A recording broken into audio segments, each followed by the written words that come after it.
د ماښام بانک په انتظار کې ناست دا خلک خواري کښ دي.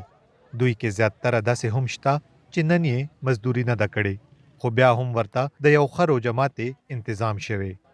خو دا چا کړی؟ سټوډنټ بیس ډونیشن دی، یو ګورنمنت څه دی له موږ سره تعاون نه کوي، کم چې موږ خپل ډونرز دي سټوډنټان دوستان هغه دا کړي دي. هر کال په هر روزه کې څه دی دا دسترخوان کیږي، دا دسترخوان څه دی مستحق خلکو دپاره کیږي، روز مروز داسې کم مزدوران د هغه دپاره کیږي دا دسترخوان. د غیر دولتي تنظیم دا ځوانان په ټولنیزو رسنیو د خلکو نه فنډونه جمع کوي او بیا یې په ضرورتمند خلکو مصرف کوي.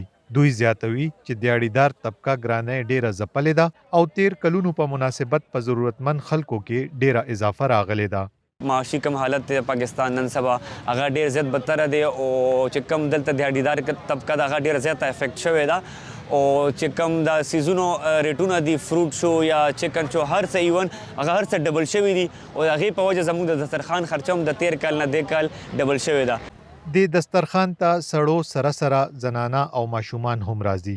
دا هغه زنانه وي چې په کورونو کې کار او مزدوري کوي. د دسترخوان تنظیم کوونکو دوی د پاره د خزینه رضاکارانو هم تنظیم کړي. हमारा अपना भी रोजा होता है लेकिन زموږ خپله هم روژه وي، خو بیا هم موږ خپل کارونه په شا کوم او دلته د دې خلکو خدمت له راځو، ولې چې موږ ته دلته کم سکون او اطمینان ملاویږي هغه سکون بل چرته نسته.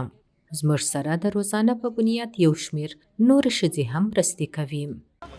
دلته راغلي خلک د دې هڅو ستاینه کوي او وایي چې دوی زموږ یوه ډیره لویه ستونزه ختمه کړې، ولې چې که موږ ته د اړې ملاو نشي نو بیا موږ د خپل جیبونو نه روژه ماتې نشو کولی. هغه ځکه چې په رمضان کې د خوراکي توکو بیې ډیرې زیاتې شوي دي.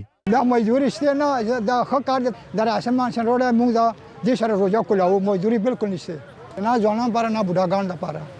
پاکستان کې سږ کال د روژې میاشت په داسې حال کې راغلې ده چې هیواد د سختو معاشي ستونزو سره مخ دی او مطبوعات وایي چې ګرانی د تیرو 50 کالو ریکارډ مات کړي او بیروزګارۍ کې اضافه سره په پاکستان باراني قرضې هم سیوا شوي دي.